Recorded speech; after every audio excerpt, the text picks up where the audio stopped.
அஸ்ஸலாமு அலைக்கும் வரஹ்மத்துல்லாஹி வபரகாத்துஹு.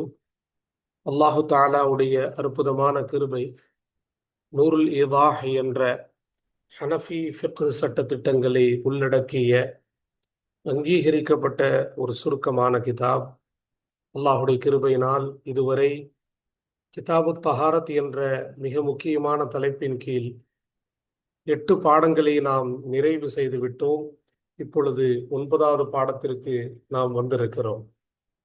பாடம் நம்பர் 9 கடந்த 8வது பாடங்கள் 6, 7, 8 ஆகிய 3 பாடங்களிலும் நாம் இஸ்தின்ஜா என்ற தன்னை மலம் ஜலம் கழித்த பிறகு சுத்தப்படுத்திக் கொள்ளக்கூடிய அழகான வழிமுறைகளை 3 பகுதிகளாக நாம் பார்த்துவிட்டு இப்பொழுது நம்முடைய தொடரில் 9வது பாடத்திற்கு வந்திருக்கிறோம். 9வது பாடம் ஒரு தனி பாடம். ஒலுவின் சட்டத்திட்டங்களை இந்த பாடத்தில் தெளிவாக நமக்காக விளக்கப்படுகின்றன. ஒலுவை பற்றிய பல சட்டங்கள் நமக்கு தெரிந்திருந்தாலும் இதிலே சில அதிகப்படியான தகவல்களையும் நாம் தெரிந்து கொள்ளலாம். அல்லாஹு தாலா இதை புரிந்து படிக்கக்கூடிய தௌஃபீகை நமக்கு தருவானாக. அல்ஹம்துலில்லாஹ். இந்த சேவைகள் எவ்வித தொய்வின்றி நடைபெற தாங்கள் அதிகமாக துவா செய்யுங்கள். இன்னும் நமது ரகீபு கல்வி அறக்கட்டளைக்கு ஆதரவு தாருங்கள். அக்கௌண்ட் டீட்டெயில்ஸ் இங்கே தங்களுக்காக வேண்டி வழங்கப்பட்டுள்ளன. கியூஆர் ஸ்கேனிங் கோடு வழங்கப்பட்டுள்ளன. தங்களுடைய பொருளாதார உதவிகளை செய்து அல்லாஹுடைய நெருக்கத்தை அடையுமாறு கேட்டுக்கொள்கிறோம். நன்மையில் ஒன்று சேர்வோம், முந்திக் கொள்வோம். அல்ஹம்துலில்லாஹ். ஆரம்பமாக இன்றைக்கு நாம் பார்க்க இருக்கின்ற மிக முக்கியமான பிரிவு ஃபஸ்லுன் ஃபில் வுதுஇ. ஃபஸ்லுன் ஃபில் வுதுஇ. ஃபஸ்ல் என்பது ஏற்கனவே நாம் கூறியிருக்கிறோம். அதாவது ஒரு பெரிய பாடத்திற்கு கீழ் வரக்கூடிய பல பல பிரிவுகள். பொதுவாக ஃபஸ்ல் என்பது ஒரு தனிப்பட்ட அறைகளுக்கும் சொல்லுவார்கள். அதாவது பிரிக்கப்பட்ட தனித்தனி அறைகள், பிரிக்கப்பட்ட தனித்தனி பாடங்கள். அப்போ தஹாரத் என்ற சுகாதாரம் சம்பந்தப்பட்ட ஒரு பெரிய தலைப்பின் கீழ் பல பிரிவுகள் இருக்கின்றன. அந்த பிரிவுகளில் மிக முக்கியமான ஒரு பிரிவு தான் இன்றைக்கு நாம் பார்த்து வருகிறோம். ஃபஸ்லுன் ஃபில் வுதுஇ. வுது சம்பந்தப்பட்ட பாடப்பிரிவு. வுது என்பதற்கு பொதுவாக தமிழ்ல முகம் கைகால் அலம்புதல் என்று சொல்லுவார்கள். ஆனாலும் நம்மிடத்திலே இந்த வுது என்ற இந்த வார்த்தை பிரபலியமாக ஆகிவிட்டது. வுது என்பது தவவ்வ என்ற அரபி ஃபஅல் இதற்காக பயன்படுத்தப்படுகிறது. வுது என்பது அதனுடைய மஸ்தராக இருக்கிறது. வுது செய்தல், அதாவது முகம் கை கால்களை அலம்புதல், கழுவிக்கொள்ளுதல். தொழுகைக்கு முன்பு ஷரியத்தில் வகுக்கப்பட்ட வழிமுறைப்படி தன்னை சுத்தப்படுத்தி கொள்ளக்கூடிய ஒரு இபாதத்து தான் வுது என்பதாக இருக்கிறது. தொழுகையை ஆகுமாக்கிக் கொள்வதற்காகவும் அதே போல் குர்ஆன் தொடுவதை ஆகுமாக்கிக் கொள்வதற்காக வேண்டியும் நாம் நம்மை ஷரியத்தினுடைய முறைப்படி சுத்தப்படுத்தி கொள்ளக்கூடிய ஒரு அழகான வழிமுறைக்கு வுது என்பதாக சொல்லப்படும்.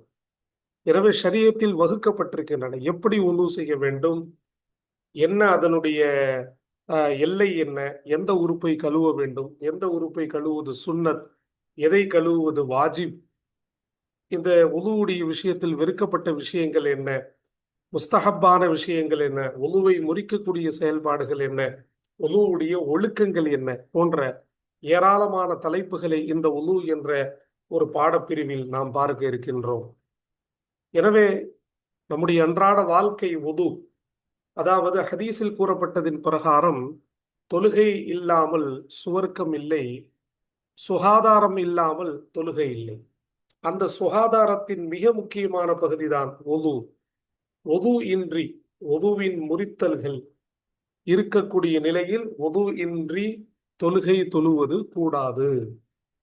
மார்க்கத்தில் உறுதியான சட்டமாகும். எனவேதான் இந்த வுதுவுடைய பாடத்திட்டம் மிக முக்கியமான ஒரு பகுதியாக கிதாபு தஹாரத்தில் பரவலாக எல்லா கிதாபுகளிலும் தூய்மை சம்பந்தப்பட்ட பாடங்களில் வுது இல்லாமல் யாரும் இது சம்பந்தமாக சம்பாஷணை செய்ய மாட்டார்கள், பேச மாட்டார்கள். எனவே இந்த பாடத்திலும் கிதாபுடைய தொகுப்பாளர் அவர்கள் வுது சம்பந்தப்பட்ட பல பிரிவுகளை இந்த இடையில் நமக்கு தருவார்கள். இன்ஷா அல்லாஹ் தொடர்ந்து பார்ப்போமா. முதல் தலைப்பு ஃபராயிதுல் வுதுஇ. ஃபராயிதுல் வுதுஇ. ஃபராயித் என்பது ஃபரீதத்துன் உடைய பன்மை. வுது என்பது நாம் விளக்கம் கூறிவிட்டோம். வுதுவுடைய ஃபர்லுகள், வுதுவுடைய கடமையான விஷயங்கள். வுது என்பது முதாஃபிலை, ஃபராயித் என்பது முதாஃப். ஃபரீதத்தினுடைய பன்மை, வுதுவுடைய ஃபர்லான விஷயங்கள். முதல் பகுதி வுதுவுடைய ஃபர்லுகள் எல்லோருக்கும் தெரியும். 4 விஷயங்கள் கட்டாயமாக வுதுவில் பேண வேண்டும்.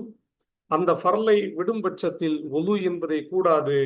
கட்டாயமாக மீண்டும் ஆரம்பத்திலிருந்து வுது செய்ய வேண்டும். எனவே வுதுவுடைய ஃபர்லுகள், கடமையான விஷயங்கள் என்ற ஒரு தலைப்பிட்டு இந்த இடத்தில் நமக்கு கொண்டு வருகிறார்கள். அர்கானுல் வுதுஇ அர்பஅத்துன்.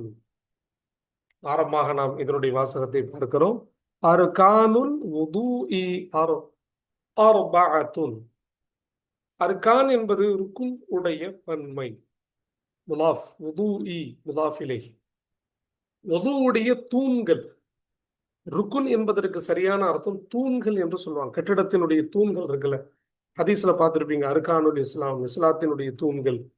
அதே மாதிரி வுதுவுடைய தூண்களாக இருக்கக்கூடிய மிக முக்கியமான பகுதி என்ன அப்படின்னா அர்பஅத்துன், 4 விஷயங்களாகும். அர்பஅத்துன் என்பது ஹபர், அர்கானுல் வுது என்பது முப்ததா. அப்போ வுதுவுடைய தூண்கள் மொத்தம் 4 கட்டாயமாக. அந்த 4 தூண்கள் இல்லாமல் வுது இல்லை. அவைகள் மொத்தம் 4 ஆகும். வஹிய ஃபராயிதுஹு. வஹிய ஃபராயிதுஹு. அவைகள்தான் அதனுடைய ஃபர்லுகளாக இருக்கின்றன.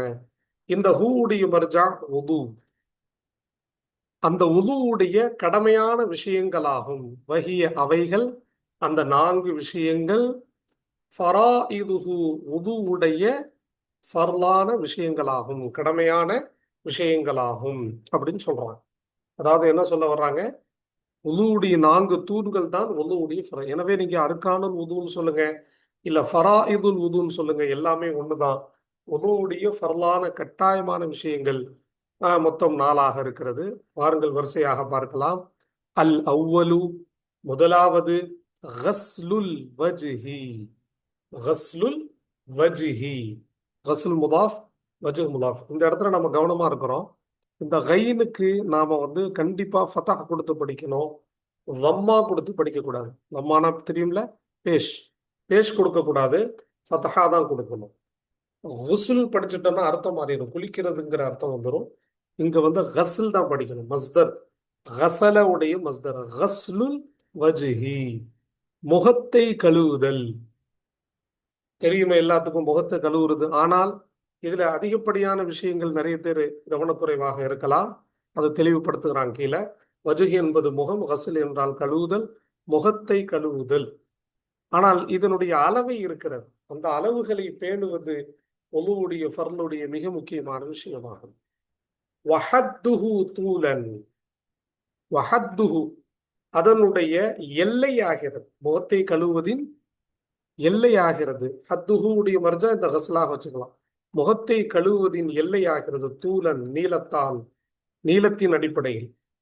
அதனுடைய நீளம் இருக்குல்ல, மேல கீழே, அந்த நீளத்தின் அடிப்படையில் அதனுடைய ஸ்டார்டிங் பாயிண்ட் என்ன, எண்டிங் பாயிண்ட் என்ன, ஆரம்பம் என்ன, முடிவு என்ன, எந்த அளவுக்கு முகத்தை கழுவும். முகங்கிறது சில பேத்துக்கு அதனுடைய ஆரம்பம் என்ன, அதனுடைய முடிவு என்னங்கிறது நிறைய பேத்துக்கு தெரியாது. இதை ஃபுகஹாக்கள் தெளிவுபடுத்துறாங்க. வஹத்துஹு தூலன், நீளத்தின் அடிப்படையில் அதனுடைய எல்லை ஆகிறது. மிம் மப்தஇ சத்ஹில் ஜப்ஹதி இலா அஸ்ஃபலி ஸகனி. ஸகனி. மிம் மப்த, மின்ஜார். மப்த என்றால் ஆரம்பம். மப்த என்றால் ஆரம்பம். சத்ஹில் ஜப்ஹதி, ஜப்ஹத் என்றால் நெற்றி. சதஹ் என்றால் கட்டிடத்தினுடைய முகடுகளுக்கு சொல்லுவாங்க, ஸ்லாப்பு. இந்த இடத்துல சதஹ் என்பதற்கு நெற்றியின் ஆரம்ப பகுதி, மேல் பகுதின்னு அர்த்தம் வைக்க. நெற்றியின் மேல் பகுதியின் துவக்கத்திலிருந்து, ஆரம்பத்திலிருந்து, நெற்றியினுடைய மேல் பகுதியின் ஆரம்பத்திலிருந்து, அதனுடைய ஆரம்ப பகுதியிலிருந்து இலா அஸ்ஃபலி ஸகனி. ஸகனி என்றால் தாடை. தாடை கீழே இருக்குல்ல, தாடையின் கீழ் வரை. அஸ்ஃபல் என்றால் கீழே. அப்போ அப்படியே நம்ம பார்க்குறோம், சதகுக்கு அப்படியே ஆப்போசிட் தான் அஸ்ஃபல். அப்போ தாடையின் கீழ் பகுதி வரை, நெற்றியின் மேல் பகுதியின் துவக்கத்திலிருந்து தாடையின் கீழ்ப்பகுதி வரை அதனுடைய எல்லையாகும். நீளத்துல பார்க்கும்போது நெற்றியினுடைய மேல் பகுதி தாடைக்கு கீழே வரைக்கும் இந்த நீட்ட வாட்டத்துல நாம முழுமையாக முகத்தை கழுவணும். சரிங்க. அகல வாட்டத்துல எப்படி நம்ம கண்டுபிடிக்கிறது? அகல வாட்டத்துல அதனுடைய எல்லை என்ன? ஜக்கன்கிறது தாடை நல்லா தெரிஞ்சுக்கிறோம். இப்போ வாங்க அகல வாட்டத்துல பார்ப்போம். வஹத்துஹு ஆரதன், வஹத்துஹு ஆரதன் மா பைன ஷஹ்மதையில் உதுனைனி. வஹத்துஹு மேலும் அதனுடைய எல்லையாகிறது ஆரதன் அகலத்தால். ஆரதன்னா என்ன அர்த்தம்? அகலத்தால் அதனுடைய எல்லையாகிறது. இந்த இடத்துல அறுதனும் படிக்கலாம், ஆராதனும் படிக்கலாம். ரெண்டு யாராவும் அரபியில் அனுமதிக்கப்பட்டிருக்கு அகராதியில. சரி, ஆரது என்றால் என்ன? அகலத்தால் அதனுடைய எல்லையாகிறது. இது முபுத்ததா. என்ன எல்லை? மா பைன ஷஹ்மத். ஷஹ்மத் என்றால் சோனை, காதுக்கு கீழே சின்னதா தொங்குது இல்ல, சோனை. ஷஹ்மத்தைனி இரண்டு சோனை, அல் உதுனைனி இரண்டு காது, வலது பக்கம் காது, இடது பக்கம் காது. அப்போ இரண்டு காதுகளுடைய இரண்டு சோனைக்கு மத்தியில் உள்ள ஒன்றாக இருக்கும். மௌசூல் என்ன சொல்றாங்க? இரண்டு காதுகளுடைய இரண்டு சோனைகளுக்கு மத்தியில் உள்ள ஒன்றாக இருக்கும். அதுதான் அதனுடைய அகலம். என்ன சொல்றாங்க தெரிஞ்சுக்கிட்டோமா? ரெண்டு காதுகளுடைய சோனை, வலது பக்கத்தினுடைய காது சோனையிலிருந்து இடது பக்கத்தினுடைய காது சோனைகள் வரை அகல வாட்டத்துல முழுமையாக முகத்தை கழுவப்பட வேண்டும். நீட்ட வாட்டம் என்பது நெற்றியின் மேல் பகுதியிலிருந்து தாடைக்கு கீழ் வரை. அகல வாட்டம் என்பது இரு காதுகளினுடைய சோனைக்கு இடைப்பட்ட பகுதி, அதாவது ரெண்டு காதுக்கு நடுவுல இருக்கக்கூடிய முழு பகுதியும் கண்டிப்பாக கழுவப்பட வேண்டும் அப்படின்னு சொல்றாங்க. அல்ஹம்துலில்லாஹ். அடுத்து நம்ம பார்ப்போம். அடுத்து இரண்டாவது ஒதுவுடைய 4 ஃபர்துகளில் இரண்டாவது நாம பார்க்கலாமா? இரண்டாவது இங்கே குறிப்பிடுகிறார்கள். வஸ்ஸானி இரண்டாவது கஸ்லு யதைஹி மஅ மிர்ஃபகைஹி, மஅ மிர்ஃபகைஹி. இரண்டாவது ஒதுவுடைய ருக்குன், கடமையான விஷயங்கள் இரண்டாவது என்னங்க? அவருடைய இரண்டு கைகளை கழுவுவது. அவருடைய அல் முத்தவத்தி, உது செய்யக்கூடியவருடைய இரண்டு கைகளையும், எதைனி இரண்டு கைகளையும் கழுவுவது. மஅ மிர்ஃபகைஹி, அவருடைய இரண்டு முழங்கை உட்பட, முழங்கை உடன். சரிங்களா? மிர்ஃபக்கு அப்படின்னா முழங்கை. மிர்ஃபகைனி இரண்டு தஸ்னியாவை காட்டுது. இந்த இடத்துல கவனமா இருக்கிறோம். மிர்ஃபகைனி என்பதுல நூன், கடைசி நூன் போக்கப்பட்டிருக்கு. ஏனென்றால் தஸ்னியா முலாஃபாக வரும் பொழுது அதனுடைய கடைசியினுடைய நூனை போக்கப்படும். மிர்ஃபகைஹி, புரியுதுங்களா? அவருடைய இரண்டு முழங்கை உட்பட அவருடைய இரண்டு கைகளை கழுவுதல். புரிஞ்சுக்கிட்டோமா? கையை கழுவுறது மட்டும் இல்ல, முழங்கை உட்பட கழுவும். இங்கதான் நிறைய உது செய்யக்கூடியவர்கள் கவனமா இருக்கிறோம். இந்த சட்டை, முழு கை சட்டை போட்டிருக்கிறவங்க, முழுமையான ட்ரெஸ் போட்டிருக்கக்கூடிய பெண்கள் தன்னுடைய முழங்கை உட்பட கைகளை கழுவுவது கிடையாது. அதனால உது முழுமையாகிறதல்ல. உதுவுடைய ஃபர்லிலே குறை செஞ்சுட்டோம், தொழுகையும் கூடாததாக ஆகும். அதனால கையை கழுவும் பொழுது தன்னுடைய முழங்கை உட்பட, முழங்கை எலும்பு உட்பட கழுவும். முழுமையா கை மேல் வரை கழுவ வேண்டிய அவசியம் இல்லை, முழங்கை உட்பட கழுவுனா போதுமானது. அப்ப தன்னுடைய முழங்கை உட்பட, இரண்டு முழங்கைகள் உட்பட இரண்டு கைகளையும் கழுவுதல். மூணாவது பாருங்க, வஸ்ஸாலிசு மூன்றாவது கஸ்லு ரிஜ்லைஹி மஅ கஅபைஹி. கஸ்லு ரிஜ்லைஹி, அவருடைய இரண்டு கால்களை கழுவுவது. அவருடைய இரண்டு கால்களை கழுவுவது. அதே உது செய்யக்கூடிய, இந்த தமீர் உது செய்யக்கூடியவரை குறிக்குது. அவருடைய இரண்டு கால்களை கழுவுவது. மஅ கஅபைஹி, அவருடைய இரண்டு கரண்டை கால் உட்பட. கரண்டை எலும்பு இருக்குல்ல, காபு என்றால் என்ன அர்த்தம்? கரண்டை எலும்பு. காலுக்கு மேல முட்டிக்கிட்டு இருக்குல்ல, ஒரு எலும்பு வெளியே தெரியுதுல்ல, அந்த கரண்டை மொழி உட்பட, கரண்டை எலும்பு உட்பட 2 கால்களையும் கழுவுவது. வெறும் காலை மட்டும் கழுவுறது இல்லை. சில பேர் அந்த கரண்டை மொழியை கவனிக்கிறதே இல்லை. அப்போ அந்த அந்த பகுதியையும் சேர்த்து பின்னங்காலையும் சேர்த்து முழுமையாக என்ன செய்யணும்? கழுவணும். ஒரு ராபிஉ 4வது மஸ்ஹு ருபுஇ ரஸிஹி. ருபுஇ ரஸிஹி. இங்க பாருங்க, எப்பவுமே நம்ம வந்து காலை கடைசியாக தான் கழுவுவோம், நடுவுல தான் மசகு செய்வோம். ஆனா இந்த பாடத்துல 3வதாக காலை கழுவக்கூடிய விஷயத்தை கொண்டு வர்றாங்க, 4வதாக மசகு செய்யக்கூடிய விஷயத்த சொல்றாங்க. அதனால கடைசியா தான் மசகு செய்யணுமா அப்படிங்கிறது அல்ல. கழுவக்கூடிய 3ஐ முதல்ல சொல்லிடுறாங்க. மசகுங்கிறது ஒரு தனிப்பட்ட செயலாக இருக்கிறனால அதை 4வதா சொல்றாங்க. மற்றபடி நம்முடைய வரிசைங்கிறது வரிசை தான். ஒருவேளை இந்த வரிசைக்கு மாற்றமாக செய்து கொண்டாலும் ஹனஃபி சட்டப்படி எந்த குற்றமும் இல்லை. முதல்ல காலை கழுவிட்டு பிறகு மசகு செய்வதனாலும் எந்த குற்றமும் கிடையாது. இப்ப பாருங்க, 4வது பாருங்க. ஒரு ராபிஉ 4வது மஸ்ஹு ருபுஇ ரஸிஹி. அவருடைய தலையின் 4ல் ஒரு பகுதியை மசகு செய்வது. அதாவது கட்டாயம் மசகு செய்ய வேண்டிய, மசகு என்றால் தண்ணீரை கொண்டு தலையை தேய்த்தல், தலை முடிகளை தேய்ப்பது.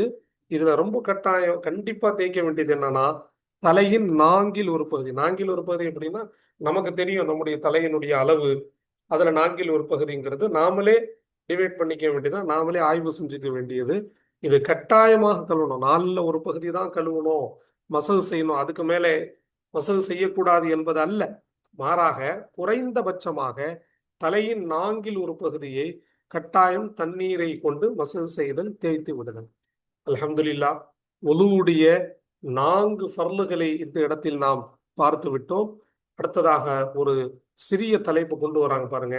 வஸபபுஹு. ஒதுவுடைய காரணம். ஹூவுடைய மர்ஜா ஒது. இந்த ஹூ என்ற தமீர் எங்க மீளுது? ஒலுவின் பக்கம் பார்த்து மீளுது. ஒலுவுடைய காரணமாகிறது. என்ன காரணம் வச்சிருக்கிறோம்? ஒது அப்படின்னு செய்றீங்களே, என்ன காரணத்தினால ஒது செய்றீங்க? ஏதாவது ஒரு காரணம் இருக்கணுமே அப்படின்னா தெளிவுபடுத்துறாங்க. இஸ்திபாஹத்து மாலா யஹில்லு இல்லா பிஹி. இஸ்திபாஹத்து ஆகுமாக்க தேடுதல், மா அந்த ஒன்றை, லா யஹில்லு ஜாயிஸ் ஆகாதே, ஆகுமாகாதே, இல்லா தவிர, பிஹி அதை கொண்டே, அதை கொண்டே தவிர, ஜாயிஸ் ஆகாதே அந்த ஒன்றை ஆகுமாக்க தேடுதல். என்ன சொல்றாங்க?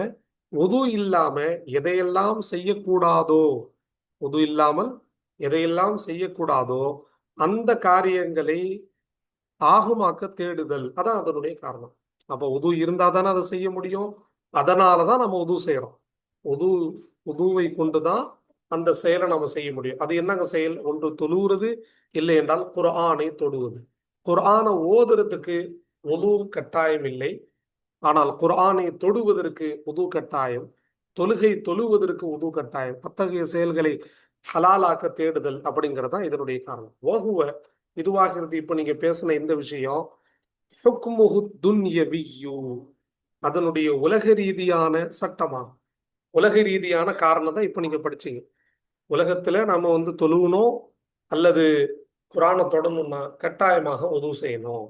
ஆனால் வஹுக்முஹுல் உஹ்ரவிய்யு, அதனுடைய மறுமை சம்பந்தப்பட்ட சட்டமாகிறது அஸ்ஸவாபு ஃபில் ஆஹிரதி, மறுமையில் நன்மை கிடைப்பதாகும். வசூலு சவாபுன்னு சொல்லி இங்க வச்சுக்கலாம். மறுமையில் நன்மை கிடைப்பது, இதான் ஆகிரத்தினுடைய அதனுடைய சட்டம். உலகத்துல வந்து ஒரு ஆகுமாக்கப்படாத விஷயத்தை உழுவை கொண்டு ஆகுமாக்குதல், ஆகிரத்தில் இந்த உழுவை கொண்டு நன்மை தேடுது. சவாப் என்றால் நன்மை. அல்ஹம்துலில்லாஹ். அடுத்த ஒரு சிறிய தலைப்பை பார்ப்போம். ஷுரூத்து உஜூபில் வுதூஇ, ஒது கட்டாயமாகுவதின் நிபந்தனைகள். ஷர்த்துடைய பன்மை ஷுரூத். ஒது கட்டாயமாகுவதின் நிபந்தனைகள். உது கட்டாயமாகுவதற்கு சில நிபந்தனை இருக்கு. எப்போ உது கட்டாயமாகும்? யாருக்கு இந்த உது கட்டாயமாகும், வாஜிபாகும்? வாங்க பார்ப்போம். இப்போ ஷுரூத்து உஜூபிஹி, உது கட்டாயமாகுவதின் நிபந்தனைகளாகிறது. யார் யாருக்கெல்லாம் இது வந்து கட்டாயமாகுதுன்னு பார்க்கணும். யார் யார் இடத்துல இந்த தன்மை இருக்கணும், எந்தெந்த தன்மைகள் அது ஆக்குவதை நிபந்தனையிடப்படுகிறது. முதல் தன்மை பார்ப்போம். அல் அக்குலு, அறிவு இருப்பது. அறிவு என்றால் புத்தி சுவாதீனம் இருப்பது. பைத்தியத்தனமாக இருக்கக்கூடியவர், மயங்கி கிடப்பவருக்கு உது என்பது வாஜிபாக. அறிவு புத்தி சுவாதீனம் சரியாக இருக்கணும். அஸ்ஸானி இரண்டாவது, அல் புலூகு பருவ வயதை எத்தி இருப்பது. ஆண்களோ பெண்களோ பருவ வயதை எத்தி இருப்பவர்கள். சிறுவர்கள் மீது ஒது என்பது கடமை இல்லை, வாஜிபில்லை. வல் இஸ்லாமு இஸ்லாமாக இருப்பது, முஸ்லிமாக இருப்பது. எனவே காஃபிர்கள் முஷ்ரிக்குகள் மீது ஒது என்பது கட்டாயம் இல்லை. நாலாவது, வகுதுரத்து இஸ்திஅமாலில் மாஇல் காஃபி. மாஇல் காஃபி போதுமான தண்ணீர். இஸ்திஅமால் என்பது பயன்படுத்துதல், குதிரத் என்பது சக்தி. போதுமான தண்ணீர் பயன்படுத்துவதனுடைய சக்தி இருப்பது, உடல்ல தெம்பு இருப்பது, அந்த பலம் இருப்பது. அப்போதான் அந்த உது வாஜிபாகும். போதுமான அளவு தண்ணீரை பயன்படுத்துவதற்குரிய தெம்பு உடம்புல இருக்கணும். அந்த தெம்பு உடம்புல இல்லை அப்படின்னா அவங்களுக்கு தான் தயம்புங்கிற சட்டம் வருது. எனவே உடலுடைய அந்த வலிமையும் இது வாஜிபாகுவதற்கு ஒரு நிபந்தனையாக இருக்கு. ஐந்தாவது பாப்போமா, வஜூதுல் ஹதசி தொடக்கு இருப்பது, சிறு தொடக்கு இருப்பது. மலம் ஜலம் கழித்து விட்டுறது அல்லது காற்று பிரிவது போன்ற சிறிய தொடக்குகள் இருப்பதும் அது வாஜிபாகுவது, நிபந்தனையாகுவதற்கு ஷர்த்து. ஹதஸ் இல்ல, உதுவோடு இருக்கிறார்னா அவர் மீது இன்னொரு உது வாஜிபு ஆகாது. இதான் விஷயம். அடுத்து நம்ம பார்ப்போமா, அடுத்து தொடராக பேசுகிறார்கள். ஆறாவது ஒரு நிபந்தனை இந்த இடத்துல கொண்டு வர்றாங்க, கவனமாக பார்ப்போம். ஆறாவது நிபந்தனை, அது வாஜிபாகுவது ஷர்த்தாகுவதில் ஆறாவது விஷயம், வஅதுமுல் ஹைதி வன் நிஃபாஸ். பெண்கள் சார்ந்த விஷயம், மாதவிடாய் மேலும் பிரசவ தீட்டு இல்லாதிருப்பது. பெண்கள் மாதவிடாய் காலங்களாக இருக்கக்கூடாது, அதே போல பிரசவ தீட்டு காலங்களாக இருக்கக்கூடாது. இந்த இரண்டும் இருந்தால் ஒது வாஜிப் ஆகாது. எனவே இது இல்லாத இருக்கணும், இந்த தன்மை இல்லாத பெண்களாக இருக்கணும். ஏழாவது பாப்போமா, வஸீகுல் வக்தி நேரத்தின் நெருக்கடி இருப்பது. நேரத்தின் நெருக்கடி இருப்பது வஸீகுல் வக்த், அதாவது ஒரு தொழுகையினுடைய நேரம் வந்த உடனே ஒது நம் மீது கடமையாகாது. இப்போ ஒது லொஹருடைய நேரம் வந்துருச்சு, உடனே ஒது செய்வது வாஜிபா இல்ல. மாறாக அந்த நேரத்தினுடைய நெருக்கடிக்கு போயிட்டோம், ஒது லொஹருடைய கடைசி நேரத்துக்கு நம்ம வந்துட்டோம் அப்படின்னா அந்த நேரத்துல தொழுதே ஆகணும் அல்லவா, அந்த தொழுகைக்கு ஒது தேவை அல்லவா. அப்ப அந்த நேரத்தில் கட்டாயம் ஒது செய்யணும், வாஜிபாவது. அப்ப நேரத்தினுடைய நெருக்கடி காலத்தில் ஒது நம் மீது கட்டாயமாக ஆகிவிடுகிறது. ஜீக்குல் வக்த்னா என்ன அர்த்தம், நேரத்தினுடைய நெருக்கடி இருப்பது. நான் ஆரம்பத்துல சொன்ன மாதிரி தொழுகையினுடைய நேரம் வந்தோன்னு ஒது வாஜிபாகாது. எப்போ நாம தொலை போறோமோ அந்த தொழுகைக்கு முன்பு நமக்கு ஒது வாஜிபாகுது. அப்போ தொழுகையினுடைய அந்த கடைசி நேரம், லொஹருடைய நேரம் முடிய போது கட்டாயமா ஃபர்ல தொழுகணும். அப்ப அதுக்கு உது செய்யணும். உது அந்த நேரத்துல கட்டாயமாக வாஜிபாக ஆகுது, நேரத்தினுடைய நெருக்கடி இருப்பது. அல்ஹம்துலில்லாஹ், உது வாஜிபாகுவதனுடைய 7 நிபந்தனைகளை நாம் தெளிவாக பார்த்து விட்டோம். அடுத்தபடியாக நாம் பார்க்க இருக்கிறோம் ஷுரூத்து சிஹ்ஹத்தில் வுதுஇ. ஷுரூத்து சிஹ்ஹத்தில் வுது, வுது சஹீஹாக ஆகுவதின் நிபந்தனை, வுது சரியாக இருப்பதின் நிபந்தனைகள். அதாவது உது செஞ்சுக்கிட்டு இருக்கும்போது அந்த உது சரியா தான் இருக்கா இல்லையா, கரெக்டா தான் பண்றோமா இல்லையா அப்படிங்கிறத தெரிந்து கொள்வதற்கு ஒரு 3 நிபந்தனைகளை இங்க சொல்றாங்க. ஷுரூத் என்பது முதாஃப், சிஹ்ஹத்தில் வுது முதாஃப் இலைஹி. ஷுரூத்து சிஹ்ஹத்தில் வுதுஇ, வுது சரியாக ஆகுவதின் நிபந்தனைகள், ஷர்த்துடைய பன்மை ஷுரூத். ஒரு 3 நிபந்தனைகளை முஸன்னிஃப் அலைஹிர் ரஹ்மா இந்த இடத்துல தருகிறார்கள்.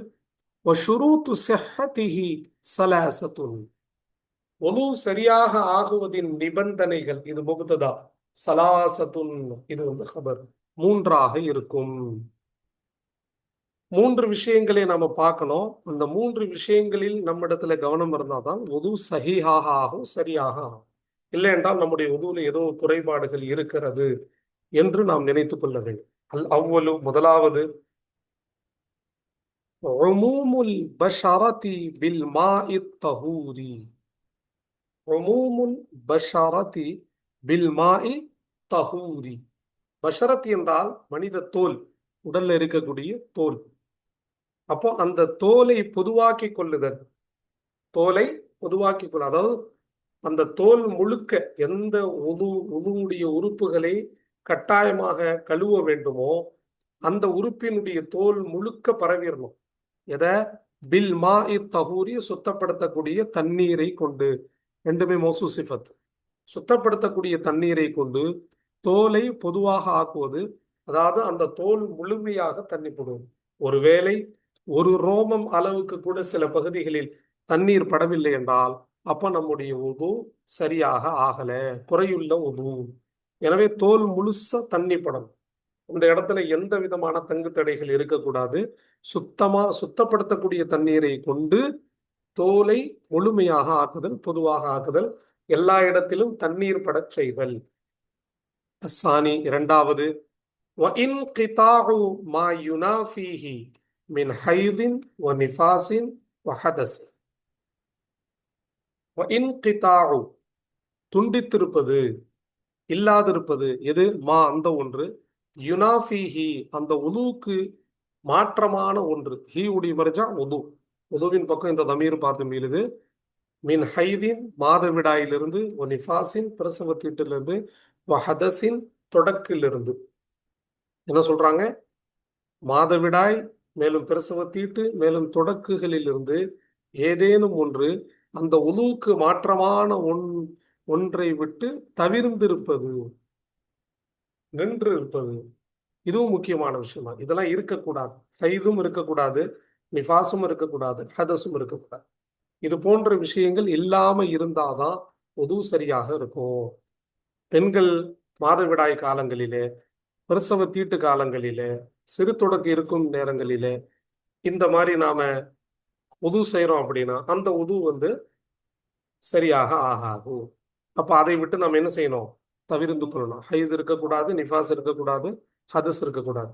ஹதஸ் இருந்துகிட்டே உது செஞ்சுக்கிட்டு இருந்தோம்னா சரியாகலாம். சரி, மூன்றாவது பார்க்குறோம். இப்போ நம்ம புரிஞ்சுக்கணும், உது செய்யக்கூடிய இடையில ஹைது வந்துருச்சு அல்லது நிஃபாஸ் வந்துருச்சு அல்லது ஹதஸ் வந்துருச்சுன்னா அந்த உது முறிஞ்சிடும். உது செஞ்சுக்கிட்டே இருக்கும்போது காற்றுப்புரி ஏற்பட்டுச்சுன்னா மீண்டும் ஆரம்பத்திலிருந்து என்ன செய்யணும்? உது செய்யணும். இதான் இந்த இடத்துல நம்ம கவனமாக புரிகிறோம். மூணாவது பாருங்க, وَالزَّوَالُ مَا يَمْنَعُ وُصُولَ الْمَاءِ إِلَى الْجَسَدِ. ஜவால், நீங்கி இருப்பது. எது? மா, அந்த ஒன்று. யம்னஉ உசூலல் மா, தண்ணீர் சென்றடைவதை தடுக்குமே. யம்னஉடைய மஃஊல் உசூல், யம்னஉடைய மஃஊல் உசூல். அதனால தான் உசூலல் மாஇன் படிக்கணும். தண்ணீர் சென்றடைவதை தடுக்குமே. எங்க? இலல் ஜசதி, உடலின் பக்கம். உடலின் பக்கம் தண்ணீர் சென்றடைவதை தடுக்குமே, அந்த ஒன்று நீங்கி இருப்பது. அதாவது தண்ணி போய் அந்த தோல்ல படாத மாதிரி சில தடைகள் இடையில இருக்கு. அந்த மாதிரி விஷயம் அந்த தோல்லையும் அந்த உடம்புலையும் இருக்கக்கூடாது. முகத்துல, கையில, காலில் இந்த மாதிரி தண்ணீர் போய் அந்த தோல்ல போய் படுற மாதிரி முற்றிலுமாக தடை செய்யக்கூடிய சில பகுதி, சில பொருட்கள் அந்த தோல்ல ஒட்டி இருக்கக்கூடாது. அது என்னங்க? அது கஷம்இன் வஷஹ்மின். உதாரணமாக ஒன்று சொன்னாங்க, மெழுகை போல. மெழுகு உடம்புல பாருங்க, மெழுகு பத்தியினுடைய ஏதாச்சும் ஒரு துளி உடம்புல பட்டுருச்சுன்னா அப்படியே கெட்டியாக இருக்கும். அந்த இடத்துல நீங்க எவ்வளவு தண்ணி ஊத்தினாலும் அந்த மெழுகுக்கு கீழே இருக்கக்கூடிய தோல்ல தண்ணி படவே படாது. எனவே மெழுகை போல, வஷஹ்மின், கொழுப்பை போல, தோல்ல கொழுப்பு ஒட்டி இருப்பது அல்லது தோல்ல மெழுகு ஒட்டி இருப்பது, இந்த மாதிரி ஒட்டி இருந்தா அதுல உது கூடாது, உது சஹீஹாக ஆகாது. எனவே இது போன்ற விஷயங்கள் இருக்கக்கூடாதுங்கிறதுக்கு உதாரணம் சொல்றாங்க, இருக்கணுங்கிறது. இந்த மாதிரி விஷயங்கள் உதுவுடைய தோள்கள்ல இருக்கக்கூடாது. இது இல்லாம இருந்தாதான் உது சஹீஹாகவும். இதை விட்டு நீங்கி இருப்பது, மெழுகை போல அல்லது கொழுப்பை போல. இப்போ புதிய உலகங்கள்ல எவ்வளவு பொருட்கள் இப்பொழுது ஜிக்னா வைக்கிறது, அதை உடம்புல ஜிக்னா படுவது, இது மாதிரி எத்தனையோ விஷயங்கள் உடம்புல பட்டுருச்சுன்னா உதுவே கூடாது. எனவே இதை விட்டு ஒதுங்கி இருக்கணும். அல்ஹம்துலில்லாஹ், அல்லாஹுடைய கிருபையினால உதுவுடைய ஃபர்லா பார்த்தோம், உதுவுடைய வாஜிபாக்கக்கூடிய ஷர்த்துகளை நம்ம பார்த்தோம், உதுவுடைய காரணங்களை பார்த்தோம், உது சரியாகுவதற்கான நிபந்தனைகள் பார்த்தோம். அல்ஹம்துலில்லாஹ், அடுத்தடுத்த பதிவுகளில் அடுத்த சட்டங்களை பார்ப்போம். அஸ்ஸலாமு அலைக்கும் வரஹ்மத்துல்லாஹி வபரகாத்துஹு.